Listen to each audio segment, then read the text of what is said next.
What's up with the freezer? We wanted to find out. So we used our new What's Up Pro energy meter, an older computer, and a LabQuest to measure the temperature measured by a stainless steel temperature probe inside basement freezer over a 48-hour period. So if we look at the graph that Lugger Pro produced during that time, we see we get a nice regular pattern of temperature versus time and a graph of the power in watts versus time. So if I want to see what the temperature was at any given moment, I can just select my temperature graph and then turn on the Examine tool in the toolbar, and now as I move back and forth across my graph, I can see what the temperature was at any given time. If I want to perform the same examination on the power graph, I just select the power graph, turn on the Examine tool for that graph, and now as I move back and forth, I can see what the temperature and the power use was at any given moment. So as I go back and forth, I see a really nice regular pattern there in what's going on with the temperature, and then it seems to be going from a pre-regular minimum temperature of about minus 28 C up to a high here of around minus 16 C.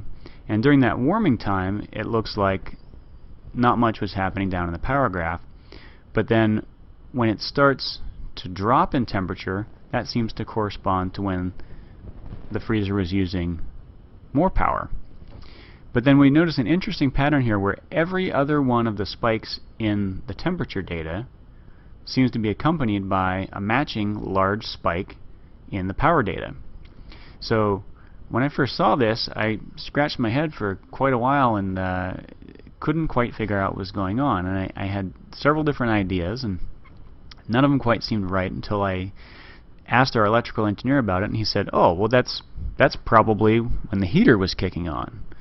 I said, "The heater? What do you mean? Why would there be a heater in my freezer?" And he said, "Oh, well, that's how frost-free works." So I didn't know that. There's a heating element in the freezer that warms the walls to melt any of the ice, which then can run out of the freezer as liquid into a pan that's outside the cold part of the freezer, where it can just evaporate. So I wondered what effect this would have on the energy use, so I wanted to look a little closer. So if I just draw a box around an area of the graph, which I just click and drag to highlight that region, now I can zoom in by just clicking the magnifying glass with the plus on it, and now I'm looking at just one of those cycles of the temperature versus time. So this is that large spike in the temperature graph, which you can see again corresponds to what looked before at the other scale to be a spike in the power data, but now it actually looks like a plateau. So that corresponds to when the heater was running, which heats up the inside, and before the compressor kicks on and starts to drop the temperature again. So if I want to know how long that heating element was running, I can actually just click down here on the graph around that region, and it highlights that part of the graph for me.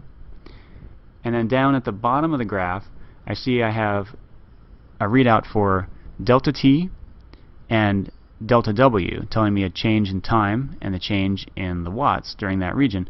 Well, I'm really just interested in the change in the x-axis, which is time here.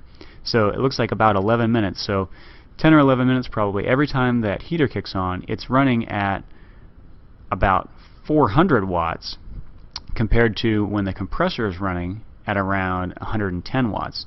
So almost 4 times the energy use while the heater is running. So I'm going to zoom back out. I'm just going to click on the auto scale so I can see that whole trend again.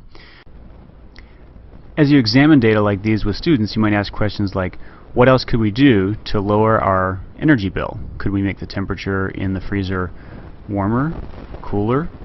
What can we do to make the compressor run more often or less often? And how does the freezer compare to other household appliances?